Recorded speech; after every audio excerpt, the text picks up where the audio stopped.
tikulandireni konse kumene muli ma nthawi imeneyi ndi program ina ya Timvetse kuchokera kuno ku MBC. tsiku la lero ndine blessings kanache ndikulandireni tiyendekere limodzi tsiku la lero penenso tifuna kuti tikhale tikutsatira nkhani zingapo ndicholinga chakuti tithe kuzimvetsetsa.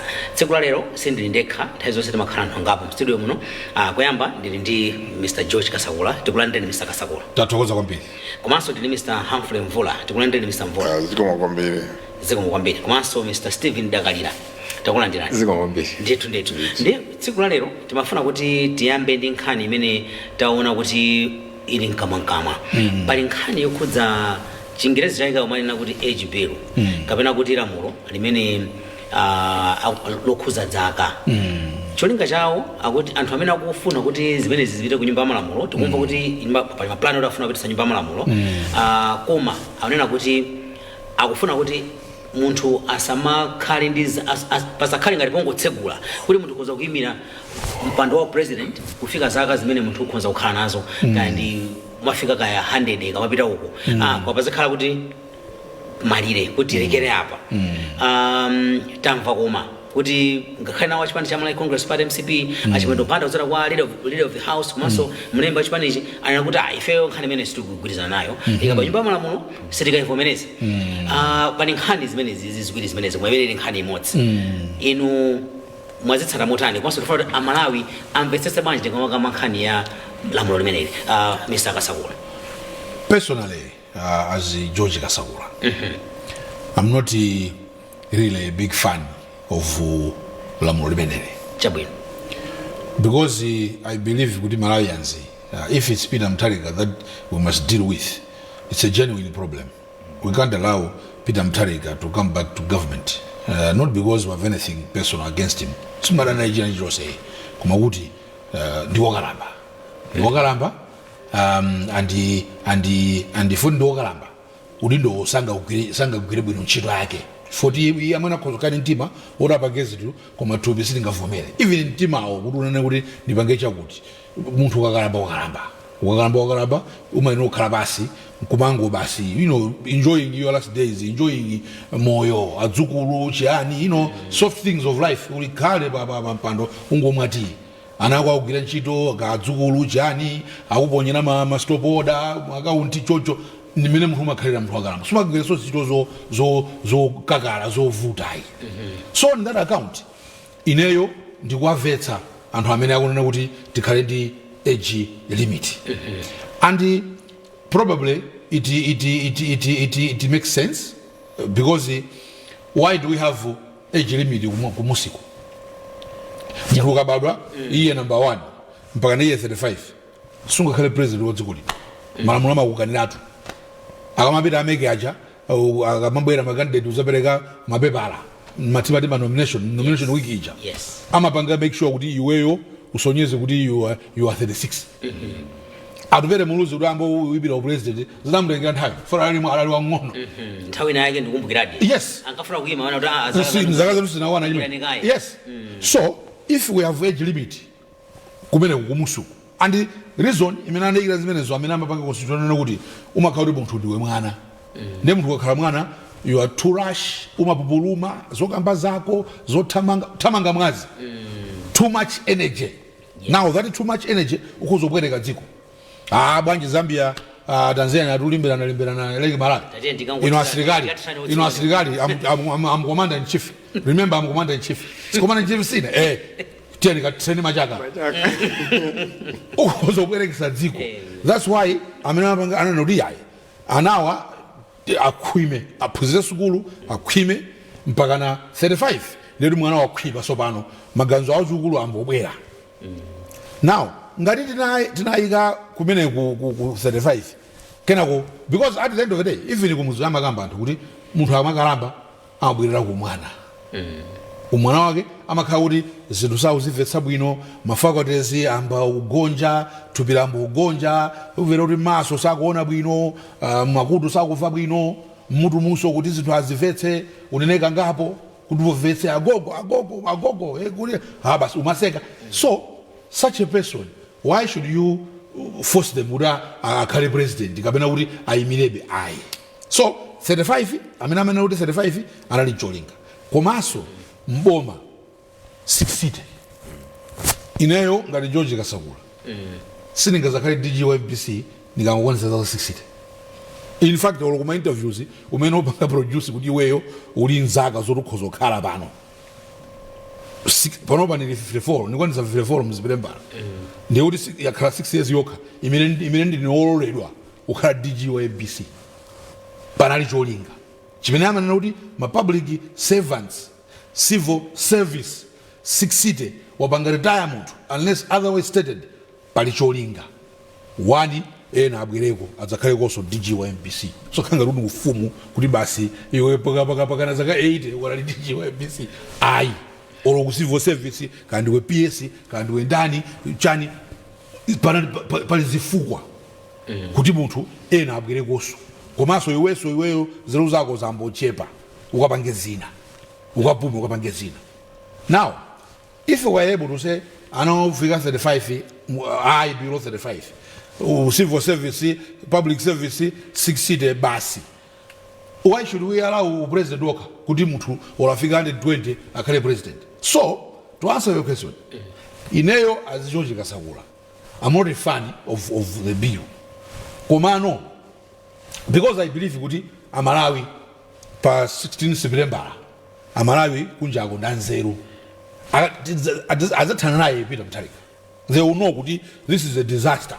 Uyu muntu kuti tikangomusankha okhala president ndiye kuti tusankha anomanage sale tusankha Mai Gertrude Mutharika tusankha kaya Mukhito kaya kula Nsaka kaya kula Mwanamveka kuti zakhale puppet wawo because ndagogo ugogo suva bwino suona bwino.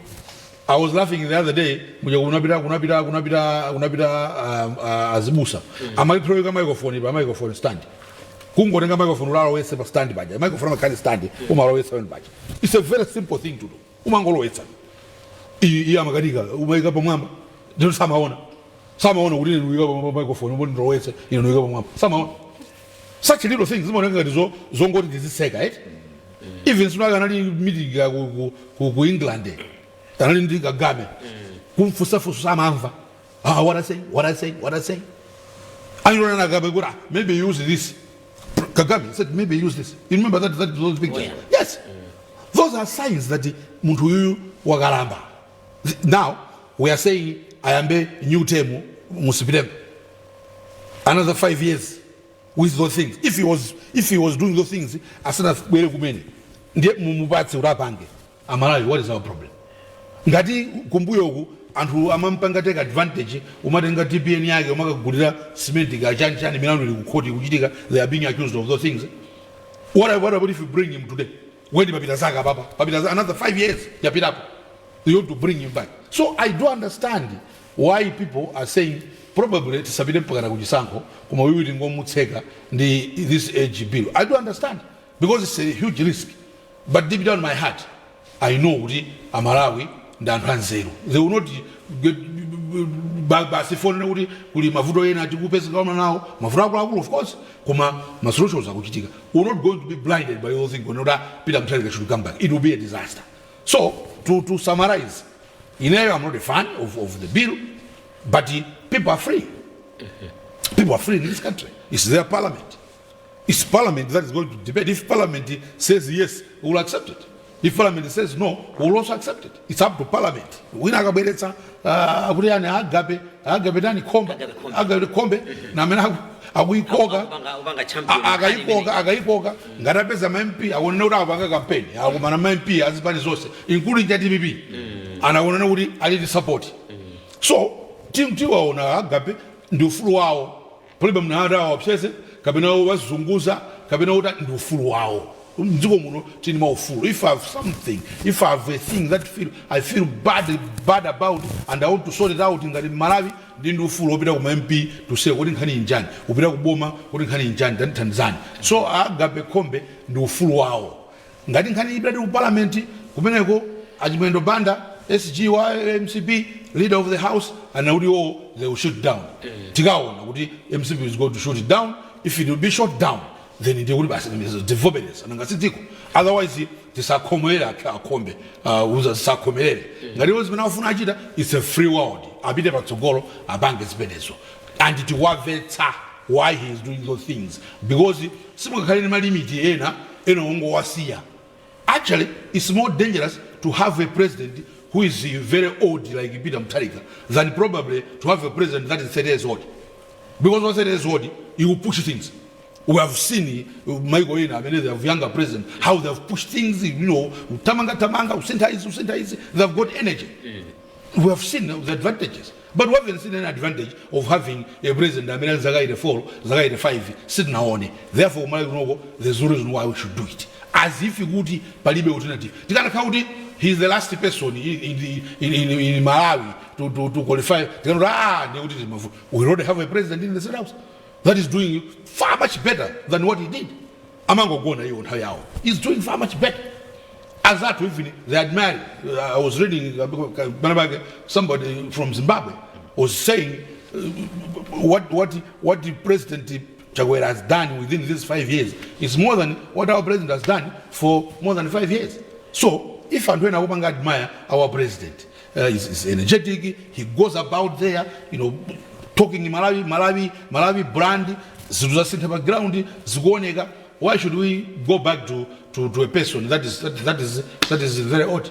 Maybe this is Chabwino. Yeah. Itatokoza. Tufuna TV chokera kwa Mr. Mvula. What's your take? My take nkani yangu kala kuti kubwera nthawi yolakwika kuti kubwera zisankho.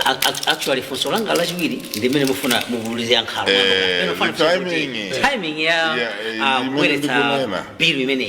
So imene kubwera pano so Mvula manduko yankha kuti mene akubweresera bill yo timing. Ndimene kubwera pa nthawi yoti ena they have formatted the mind kuti ife tili ndi candidate amene over the age limit you can propose. Yes. So you can't get the ikulimbana ndi iwo wa DPP kuti ino DPP musaimike jani candidate as if there's only one candidate mu DPP. Muli candidate ambiri. Even if they put out the candidate today, I'm sure they've got a strong party which can move ahead. So the ambi pona ut muna nthawe. But look, the argument is very healthy. It's actually true healthy. So the ngati tikupanga cap ma poyambira pa muntu kuti akhale pando kandi MP kakale mpando president, we must have a cap kuti asiye pa. Ngati anthu tikukhala ndi ma Supreme Court judge or ma judge tukwa imika pa 70. In the Supreme Court, my decision am a majority. Some are singular person. O president, some governor, my decision. The way wake up us. Can the walk and the bang my decision? The whole machinery. I'm a member of president to seek approval, advice, direction. The bank bank. The whole machinery about my host. Zikono seri. Udichi kagembe ku police ku maunduna oseo kandi ku prison kakuti kandi ku ame the right mamemo kwa president kuti president ujo akaikepo mulomo awatandize kuganiza apase direction avobereze or apereke chiganizo meaning kuti ma decision wose aja amapangidwa ndi munthu mmodzi ka president wapita ku America ku meeting yanji amatenga chibox chama file amene wena kuti kumene kuja akagwira chito akasaini akabwera pa diplomatic bag kuti kuna zapanga implement kuti alembedwe munthu chito kungamba pa P4 mapita kutsogoloko the president ena kuti akepo mromo kandi CEO kuti alembedwe jan zikaenda zimapita kwa president akaikepo mromo ena kuti awerenge meaning that person must have ability ena kandi runtha rowerenga maso abwino zero zabwino zoti uzigwira ntchito evidence na mvepo president ena fita kugwira ntchito ma president sina mvepo president akugona 12 o'clock amagona very limited time amakasa nakone kulibe president makamda force atu akamda force kuti president makata gona 12 o'clock no amakhala kugwira ntchito Para 2 a.m. You can call you at 2 a.m. You put the banja I'm the president, my president Sidma Gona. Because that's the time they are working in their office. Even if you go to the office, you have my documents, you can my phone, my portfolio.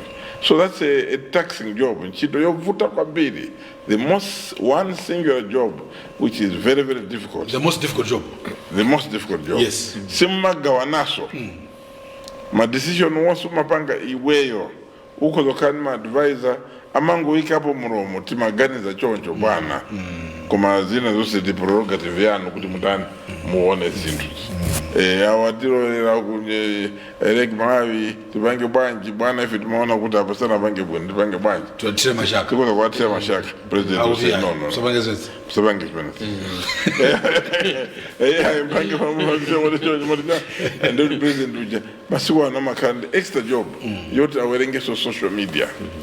Aiwerenge sikuwa kuliwe tuwaka president makana bebe karapu tupukao na oso ama tuwana oso zimana gamuka wangu wajiponga peneti wangu tupanga program katari ndi tawe ndo akuona oso na oso wako mbari kwa kulebe notes kutiko di Zulukarabani. Yes. So it is a very difficult job. It is not an easy job. So it is unfair. And good Chido many Kuza Malawi was 20 million because he thinks I'm a Ganizira under 20 million. I mean, Malawi was could Chido be a play to come. I mean, a phone is going to 7 o'clock. I mean, I could take it a coach. So, in a normal situation, we should not be going to Masanko and having a president or anybody candidate. I mean, Zakazaki. To compete in my 80 or over 70 because we put the cap on judges. We cannot go. We cannot be. Our work of a carry exception and under no. Can they be no? Ari is a carry cap unless we do for example, I cap 70 unless we do 78. When you can extend because we have got to finish your term, but not good. This is the order. Good muntu uyu. Alibe kutekera.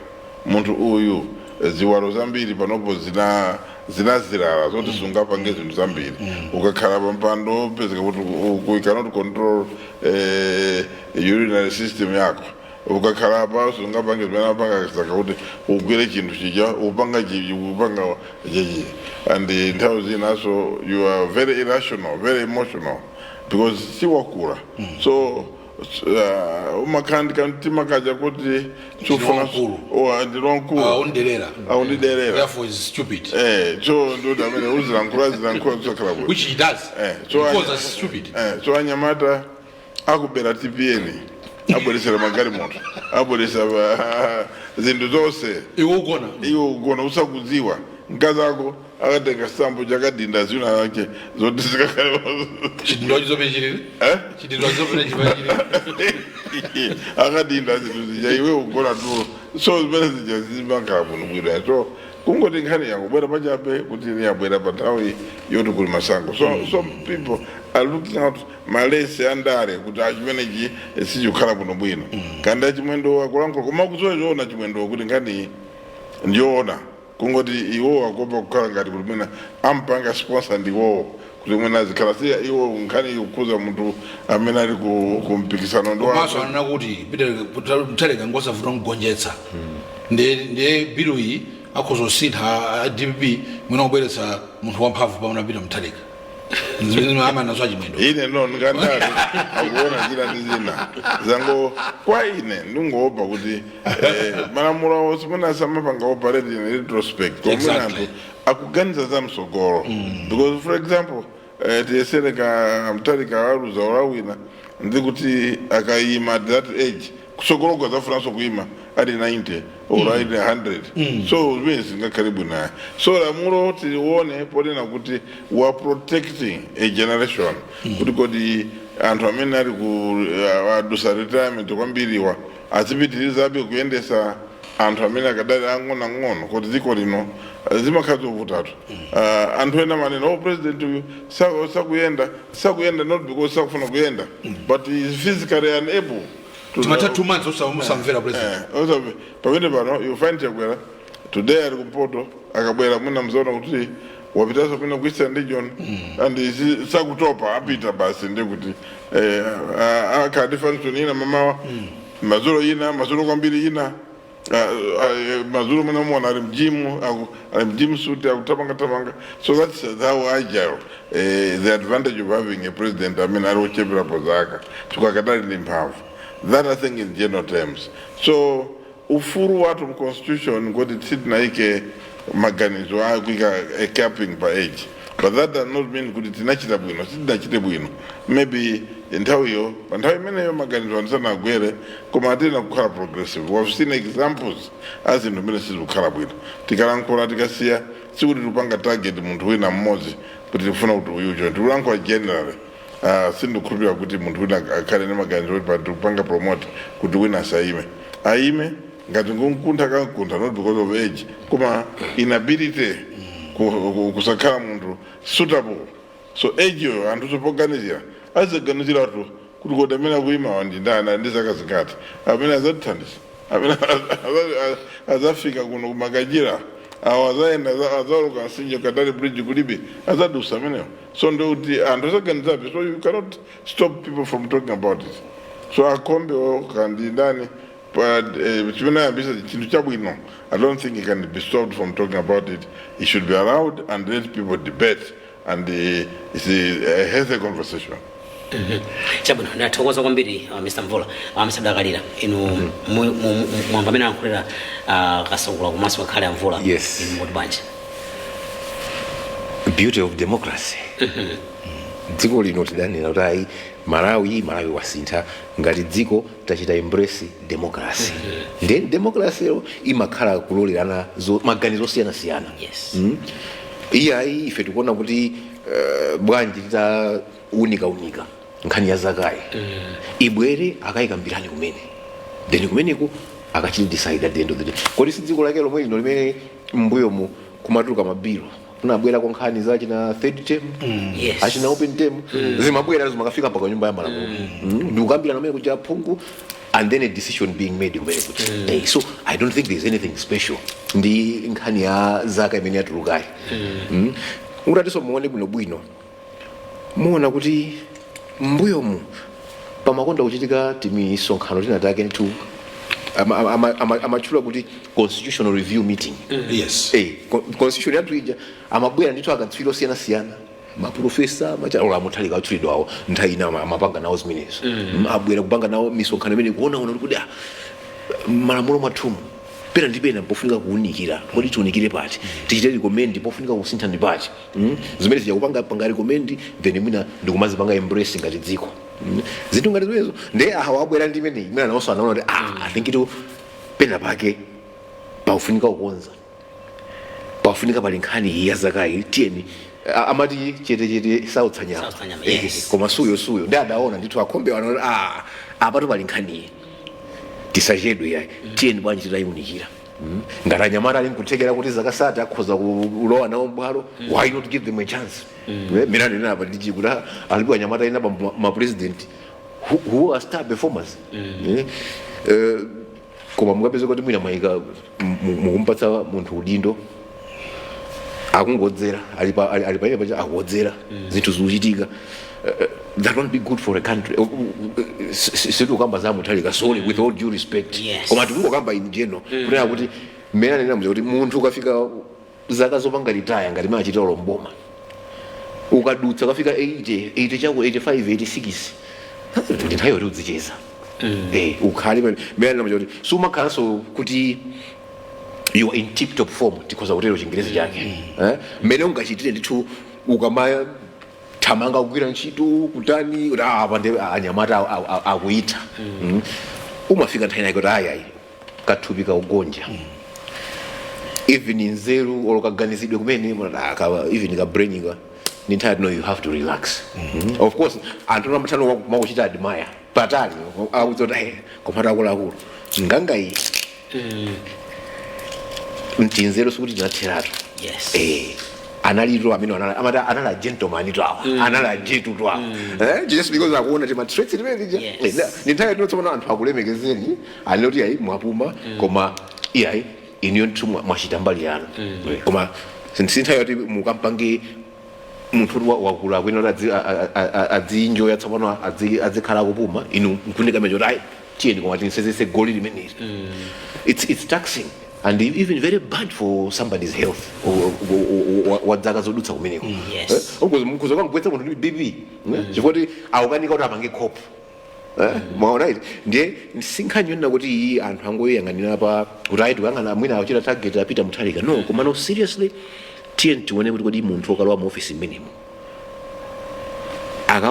akakwaniritsa zimene zili mene ngati ali ndi zaka zoposa zimene zikunenedwazo nkhani jaya mwina nkhani wajanana za when one is incapacitated kayachani kumene kuja akanathaso kulowetsa nkhani ya zaka ina katha kulowera kumeneko njipati mana kuti mbuyo muja matha kukhala mwina amati ma constitutional review meeting jani ndikumaona mwachita consider nkhani ngati zimenezo ndiye apapa iyi yabwera apayi ena aona kuti I think apa pali gap zakazi tikanaziona bwinobwino otherwise itipezeka kuti dziko lino tsiku kuzopeza kuti lauchedwa moto chifukwa yoti mina ma decisions sanachitika abwino ndithu ndiye in that regard tiyeni tione mene zilimo support ine ngati wachinyamata I'm in full support tsikuti nasiti mwina tizafuna nafeso tikaipira nawo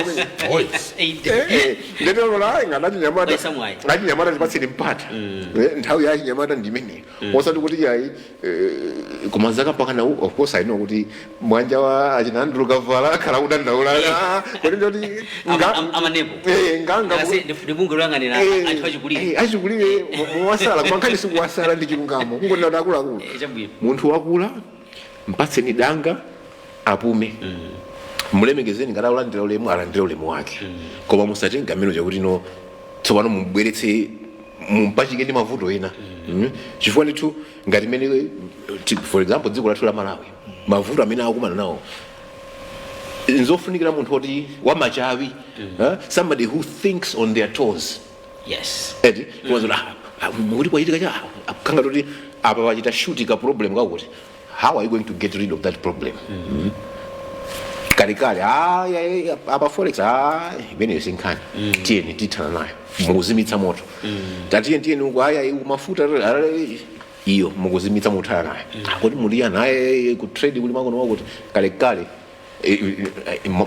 example ndi taona dzulo nduna ina si jamaa imauza anthu kwa chilunga moto akulu mukuzunza Malawi osabisa chichewa kuwauza mosabchatira ndikutseketsa sositolo now that is what we want zinthu ngati zimene zozo anthu oti they are energetic and they know what they doing zinthu za mtundu otero koma tsopano mukatenga munthu oti akatero akusinza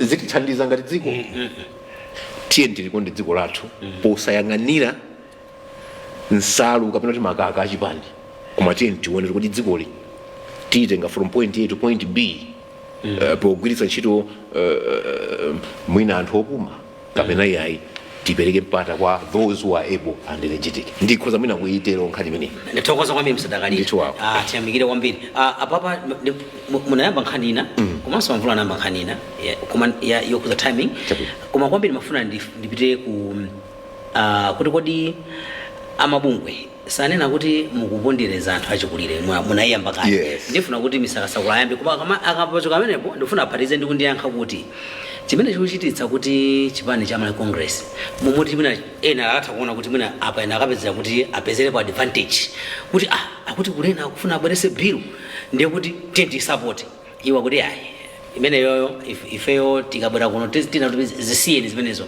musalembane ndi nkhani zimenezo so mukuona ngati chikuchititsa ndi chani mumuti akanapanga kukhala mbali yoti akhale mbali imene popeza awawa ndi anthu oti chizungu chake kuti political opponents amene alese akulimbana pa nkhani ya ndani mukuona ngati chifukwa chake ndi chani tiyambire kwa misakasakula makoyamba kufa mnde nkhani yonena kuti kodi achikulire sitikanga tikuwaphera ufulu namba 2 ndi nkhani ameneyo achikulire nkhani si ya ufulu wa achikulire chabwino si ufulu wa achikulire nkhani ni nkhani ya dziko kulikodi dziko munthu amene akhoza kutsogolera dzikoli ni ndani ndipo ali maqualities anji it's true mmene malamulo alili pakati panopa amthalika ndi ololedwa kukhala president uyimira president mmene malamulo ali panopa. It's true, that is very true. Koma mukapanga interview anthu kuti mufuna ntchito tonse ngati Malawi tinu ufulu okhala director general wa MBC koma sangakhale aliyense pafunika musankhe mmodzi at a time. So much as everyone is free, the Malawian can be, but there are also certain qualities that they look for. Kasukulu, ka experience, kachani, they look for those. So much as Apuda Mtalika are free ukhala president wadziko lino koma ifeyo ngati opanga interview ngati amene osankha tenera tipeze zinthu zimene tenera tipeze munthu amene ali mmaqualities amene akhoza kutithandiza ngati dziko, and one quality imene Amtalika ali nayo imene singatithandize ndionena kuti yo ndiwo kalamba chino yosangagwire bwinoyi. It's not about rights. We're not saying tipite kubangochi tikaochere mujamba apangirandu auda gogo au lepere samvula ndiye basi taoche. No, then he will be violating his rights. We can't do that. What we are saying, it's nothing personal. We're not going to take away any of his rights. Situ kwasanka tungona kuti tiri makandida ambiri. So who should we get? And we're saying, Amtalika, poda kuoneka utafuna adzike in the heart.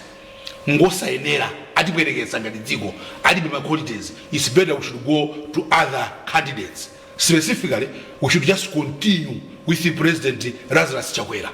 Because when we put him against Peter Mutharika, he has my qualities on enera. It's not 70, it's not what. So he's alert.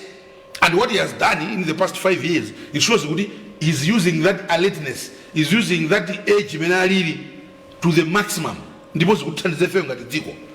He can spend 30 hours flying in a plane, he lands, next thing he has another meeting on our behalf. He can go to meetings,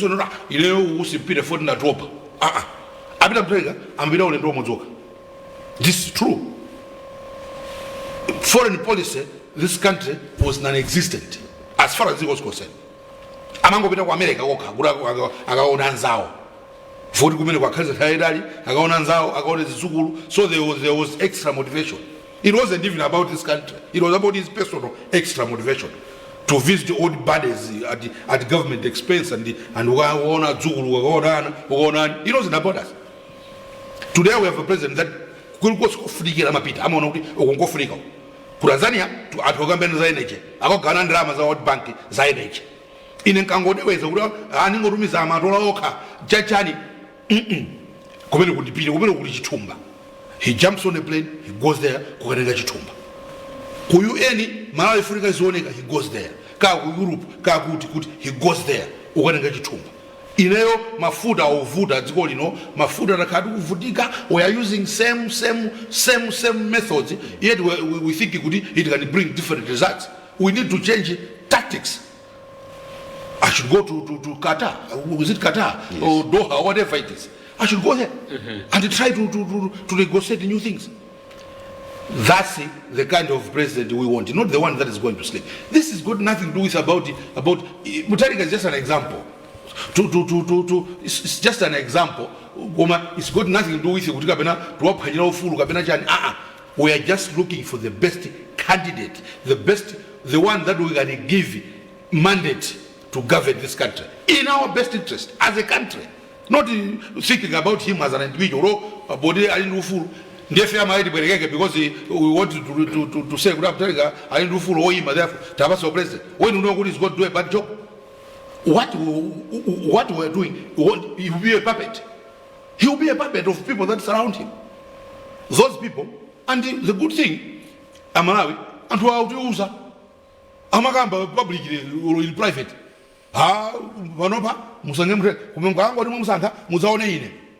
This is a person that It's just about him. He wants to dominate this old man for his own benefit. He is going to be a puppet. We should not allow a puppet. We want someone who is strong, advice. He's going to sift through and say, this is the best decision for my people, not the one that is going to sleep. So it's not about the human rights. His human rights, his rights are intact. It's about finding the best candidate, the best holder for that office for the next 5 years. And we don't think he has those best qualities. Just like in Masanka Munomozi, Mugabanga interview. Oseo Awanita, Koman Nugoma Uyundi. Oseo, they've got the right to get that job. Koman Uyundi, Naminoka top, Mariges. Waswana inte, waswamathede, mafode, majadi, although they can be Madengamene top.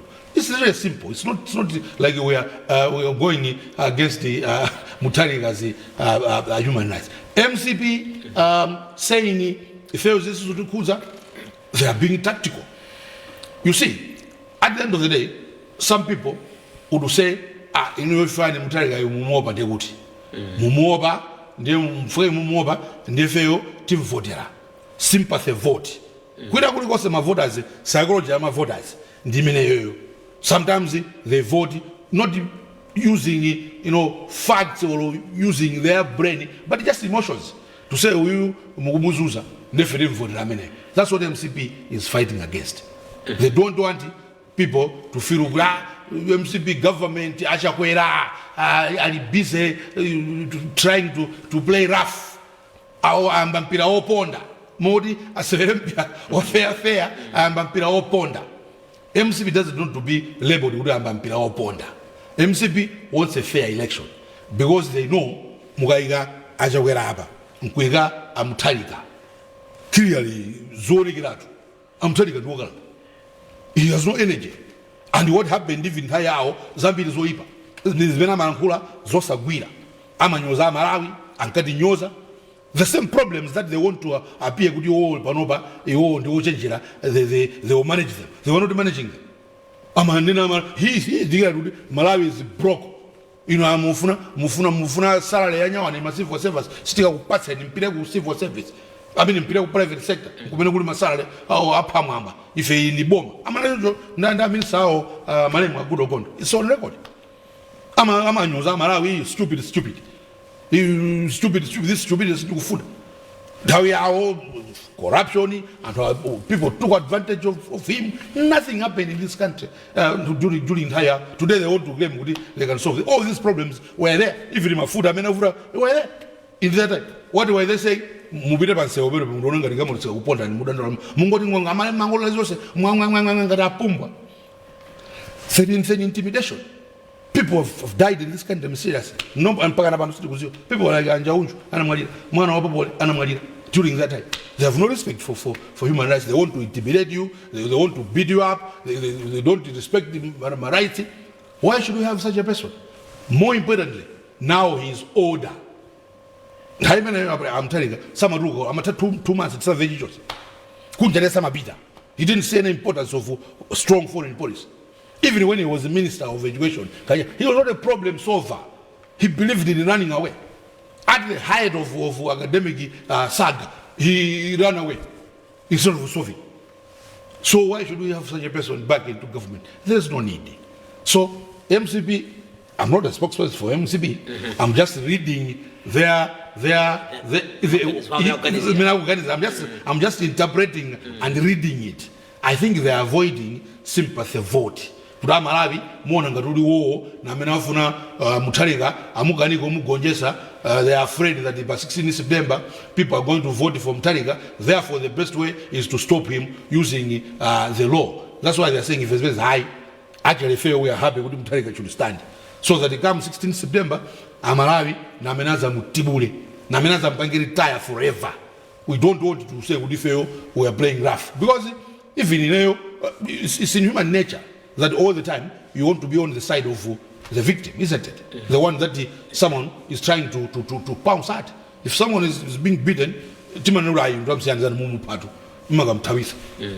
so that's exactly what would happen. But at the end of the day, MCP should realize that agadwe khombe nawonso ali ndi ufulu wawo opanga pushi agenda imene akuona kuti agenda iyi niyofunika ndiye tione kuti zitha pati. Otherwise, that's the reason why MCP don't do, and it's not a secret. Even Honorable Chimendon said it. We don't want people to think we're not afraid of Peter Mutharika. In fact, DP has the best candidate for us because it will be easy to defeat. Natokoza amvula mwamba mena yankwera bwana basa yenda mva nditu ankora bwino koma mwina ineso ndiyambire pena chabwino ntchito ya president ni ntchito ya amalawi umakafunsira kwa amalawi amene amadziwa munthu amene angayendesere dziko lino ndiwo amalawi. So they will look at your age unabadwa liti. They'll also be interested kuti kodi amene angatiyendesere dziko hili kafika pasogolopo akhale wa zaka zanji. So tukhulupira kuti ngati umafuna upange promote servant leadership uziwe kuti kufunsira ntchito kwa Malawi. Will these Malawians be happy kuti munthu wa zaka 30 akhale president? Obviously no. Ananena kuti munthu azayambeza pa 35 kumapita kusogolo. Will they be happy to have somebody wa zaka over 80 khala president? We don't know. Kuti munthu wa zaka over 80 angathandiza Malawi kusuntha kusinda dziko hili mwina zimenezo zikhazi kukutirapo chilungamo chimene chimakhala chili chilungamo.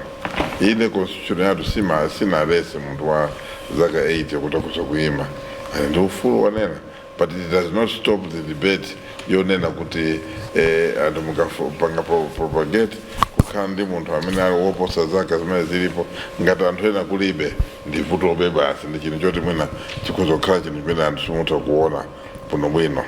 So nkhani yavuta choti masankho ali pafupi, nkhani yavuta choti chipani cha DPP anapanga decide kutenga candidate amene mwina ndokulirapo zaka, so they're trying to defend their corner. So safuna kuvomera inwardly in their internal conversations akuvomera kuti koma ife ndi candidate amene who cannot take the mile sangata mange kupanga zinthu zimene zimembekezeka. Tisere chisankho panopo chasala less than 200 days. Tinema constituency almost 200. Iwo apangapa msonkhano iwiri. Umoza anapanga pa Njampapa, wina anapanga Mzuzu. Tikazadikira kuti mwina aimbe whistle yoti yambe campaign, which is about 60 days. Mu 60 days moja sungapange cover to ma constituency 269 or whatever. Sungapange mwina ndichifake mwana wao amene anali naye mchipani mukabambe pano akukaba nsewu every day because akufuna kuti apange kacha pang'ono pamene president chakwera akugera ntchito yake panopo ali kuzuzu akukumana ndi anthu osiyana-siyana. So it's a question of managing time yoti ningazigulitse nthawi yanji. Koma chilungamo chake icho nchonena kuti munthu akakhala wamkulu sizingatheke kuti upange zinthu zimene wachinyamata amachita, sizingatheke.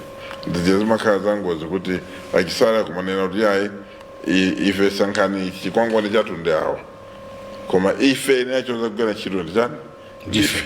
Now if you ask yourself a question, onse anthu amene ali mu front line kupatulapo mina Msaka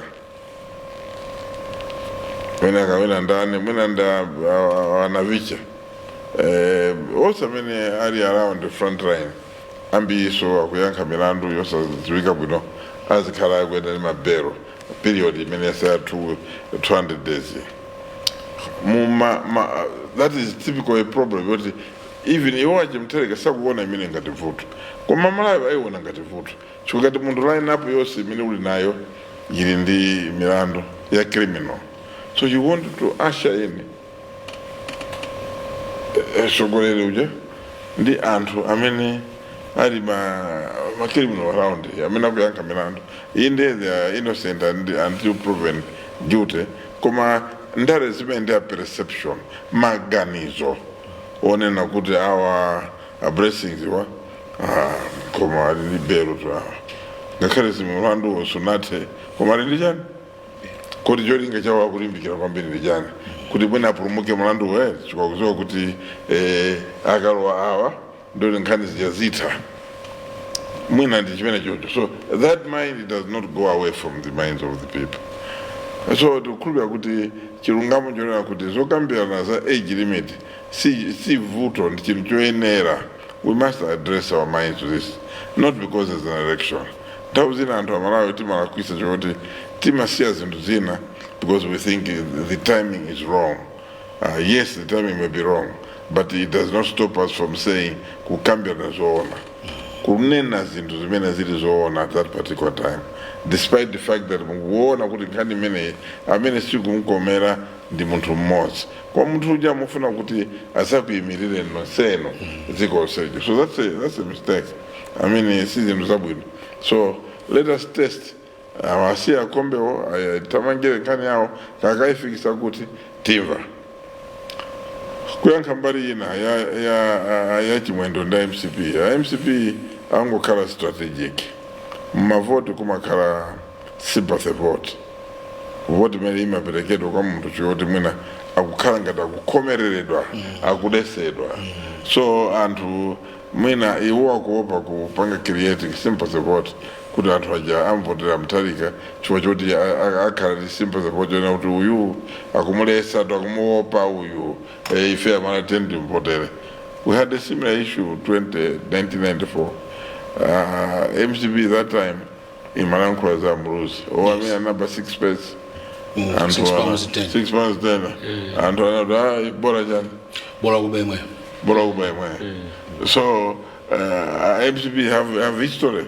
They know that they pursued kena kaje kantu nomeo kare and kantu kaje kanapanga create kuti antu ambiri they voted for Mruzi in mass just because MCP at that time anamboma they created ka impression kwa usako ufuna uyo muntu anaba kuma Malawi abamfuna muntu uja anapanga create kufuna mina ngati bawo mesera ankuridwe Malawi would have made an independent decision to say kuti ngola kuika, but they failed because they wanted to challenge with our if antu enaje voted if. So mina MCP sakufuna kala. Another reason could be, which could be an obvious one. It is very good when your minimal picks are now they are fielding a weak candidate. If candidate this is Fukwa, Zambiri, and they able to see na ike manager take up Tiburi, just like Mutibi Ampira. Strike one minimum yo arindi chironda akulepera utamanga ndi timu inaija sikufuna kuika muntu amene fit akupanga decide kumika yemwe uja ndipo usiyeni asiyeni tango ikani po defender ponda pachirongo pompo pomponda pachironda pomwepo kusapirira game because MCP may be celebrating, I should be celebrating because Mutharika has a lot of excess luggage. Apart from the issue, excess luggage, things that you would be asked to account for. Kuti awarembelezi in return. Kulenda kuti danga ichi. Apesika kuti it will be easier kumtibura. Mungu comparison ambe. It will be easier to talk about Mutharika than it is to talk about Kabambe, than it is to talk about Adwena. So it will be easier, much easier. So any competitor party will be happy. Kuti timu inaja inapanga mistake yoika muntu amene arindi excess luggage. Chabwino avula titekele pamenepo funso limenelo tasani mphindi pafupifupi 8 kapena 10 tufati malize funso limene mwayankha ndakasakula sitafunsa so adakalira ndifuna ndiyambire kundiyankhira pa nkhani yathu yachiwiri imene tufati sitiza nawo tasani mphindi zochepa kwambiri taona pa masambanchezo pakuyenda ndithu zimene adayankhula Akabambe mwakamba faje mnachula Akabambe hapa Akabambe adanena ku press conference ina kunena kuti iwo wakazakhala kuti pambana chisankho Malawi hapa sampato wa president akuti woni nduna zawo samazakwera galimoto atazenda wapansi kuti azastoive ndalama azasunge ndalama zochuluka ndikupita nazo kuboma akuzikagwirisho zachitukuko taonanso akulankhula ndi Job Chakhaza pa program ina taonanso kuti anafusa family jalo kuti kumene ndizoona zimene zikuti munthu ungapeze kuti president nduna kuenda wapansi pita ku Capitol Hill muzenda panjoko Blantyre ndi anena kuti zimene zinali zocheza chabe nkangocheza ndi tikuona makomenti amene akuenda pa masamba mchezo padakali pano fe anthu atenga zimene zaziphatikiza ndi zikumayenda ndi kuona ma comments kapena ndi makatana anthu akuyankhula ndi zochuluka ndimafuna kuti timvere kuti inu nkhani imeneyi mwayiona ngati mwayiona mwayilandira motani kapena mukuganiza kuti nkhani imeneyi koma ndikapasa ndifuna muyankhule kakha kumaliza mukuona kuti nkhani imeneyi akabambe akuchita chilungamo kuti adayankhula press conference akuona kuti ali very serious papita masiku ochepa akuwauza anthu kuti zimene zija ndinkangocheza nkhamba kama chabe inuyo mukuti bwanji Mr. Dagalira? Office ya president wa dziko is a very serious office. Tamva ngakhale menkhani makamba omwe tinatsindika kuona kuti this is a very serious office. You're talking about the lives of over 20 million Malawians. Amene umayang'anira ukalowa office imeneyo sikuti sokamene ndi office ukalowa office ukuyang'anira anthu 10 anthu 20 anthu 500 anthu 2000, but we are talking about millions of Malawians, so you can't gamble and you sunga manene mwankhamba kamwa nkhani zokhudzana mwina kukonza chuma kaya kukonza chuma cha dziko moso iwe munthu wende kuti ukudzipanga tauti kuti ineyo ndimadziwa kwambiri zimene za economy ndimadziwa kwambiri zangati zimenezo ndiye sunga kuti ndimapanga joke ndiyosagwira chifukwa ngati ina kuti inali joke ndoti nthawi imene amanena zimenezo poyamba pamene adakamba zimenezo pamene amanena kunena pompaja you indicate kuti no gentlemen, I was just joking. The real thing is chakuti chizoona ngamwe akaende wada muchokera kulilongwe udzafika kublantira kuno ndi nduna mbuyo ndekuti zigwira security ili mbali now that will be more taxing chifukwa tinde kuti notsapano afunika kuti ndipiti ono khala ochuluka kwambiri ndakasaenda pansi ndemuone kuti bora kaenda magali moto muja mine makhalira convoy nje mazoti mwina kaya ndi 20 kaya 30 kaya ndi chani koma sabato ngataenda pansi mtsogoleri wa dziko the risks are even higher. Aduseva sika panga pempos pali sikulasika ajweni so ngadali candidate was serious. This is a time to sell real issues, to tackle real issues. Ndikoza kuna motero ndiye chimene akwenda kuzindikira bambo kabambe chimene chikuna kuti sinthawi yocheza nda Malawi tanakale kuti we are about 200 days away from elections. Ndi nthawi yomabwera ndikuwauza seriously chimene mwakonzera ndichiti kodi nanga inuyo chimene mukhoza kuchita kuposa amene akuchita alipo pakadali pano ndichiti which can compare a Malawi mina kuti akhoza kusintha kuti ife mwina bola moteri koma tikatikambe za nchezero pano ndio tisizienda tikuti chera ndithokoza kwambiri adakali nziko kwambiri Mr. Mvula ndikupaseni just a minute and a half nkhani iyo ndiyoti mwina ngati ungakhale ndipata muyingeso pa program mwini zambiri zomwe zayankhule koma nkhani yomwe yayikulu kwambiri so mwina just based on vimanena plus zina pakutuluka mazinthu zija zosatha kuona bwinobwino kuti kodi iwo akabambe wakufuna apange chani. Obviously chikubwera yera bwinobwino nchonena kuti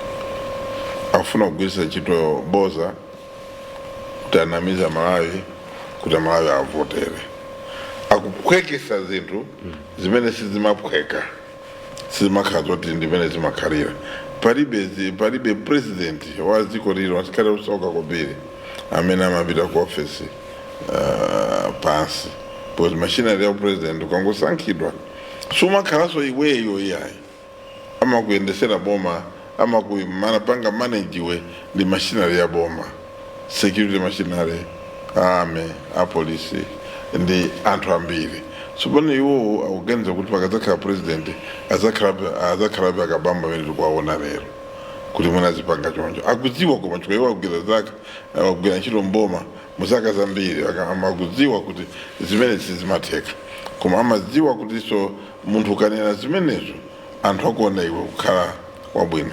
Even nkhani zambiri zimene akumalankhula chipani chimene chachijoyera miyezi iwiri o itatu yapitayo sanapange manifesto ya chipani zimene akuwawata iwo personal munthu mchipani pausogolero wachipani sizimatheka iweyo kumalankhula zimene ukufuna chifukwa iwe mchipani masulimo wekha ali ndi national executive ndi madirector ena ali ndi mipando yawo ena kukhala pansi ndi kukhala ndi manifesto mwina kukhala ndi mfundo 10 zimene akuganiza kuti Amalawi zikhala manifesto muja chifukwa izi zimangolankhula pa wireless ndipanga izi nkhani sanaduse manifesto akuna mizani because akudziwa kuti mawa simungapange hold accountable asogolera timapanga hold accountable akatulusa manifesto muja amanena zimene iwo azachite koma palibe munthu amene amanena kuti mwina akasakula mvula malankhula ankhani paka mpepuza anaiba amene pajanapeza mavenda tiapange hold accountable for the same. No, you talk about things zimene uli nazo manifesto ndi chifukwa iwo amati ukayankha sona amakayankira press conference sona timayankha mparliament nkatulakani zero zako you send your people mparliament moja urutume munthu wina poyankha funso lake kuti ndikupaseko rikasa ili ukanenda zakuti so amalankhula off tune and then two things are clear. He's too desperate to be a leader. Akufuna akuona kuti mina nthawi yawo ndiyo kai basi palibeso ina and so that's a problem. So mwene zakambe tsikuli ina kuti zatambasuke sona ngeti tukupasani mpata kuti tizatse kwina kufuna kuzamana bwino ndaona kuti mndesa mbiri ndakudulani pepani kwambiri amvula Mr. Kasakula muyimaliza bwanje nkhani iyi ino sona kwaseni mpindi ine ndimaliza bwino mosavuta ya chabwino ndakandikunena pano kuti Kabambe is a political fraud. This is a political fraudster, is fake, is a phony. It means he's false. Zinagopangazo nzabodza. It's like a lie embodied in a person called Kabambe. So wherever he goes about, chimene chamdzera mutu chimene amalamba. It's a lie kuti he was joking. He was not joking. He's saying it's a lie because he has seen kuti people are laughing. The backlash. It's unrealistic. That can't happen. A president can't be walking. There's no need. Kuti azienda aenda kupita kuti. Because there's so much of that office that you need to do for you to zienda zibintu la chani. And Amalawi amafuna zoenda. Amalawi are ambitious. They want this country to move forward and develop. Development means unto life should become easy. And a car makes your life easy. Every Malawian should aspire to own a car. So when the president is walking, what does that mean?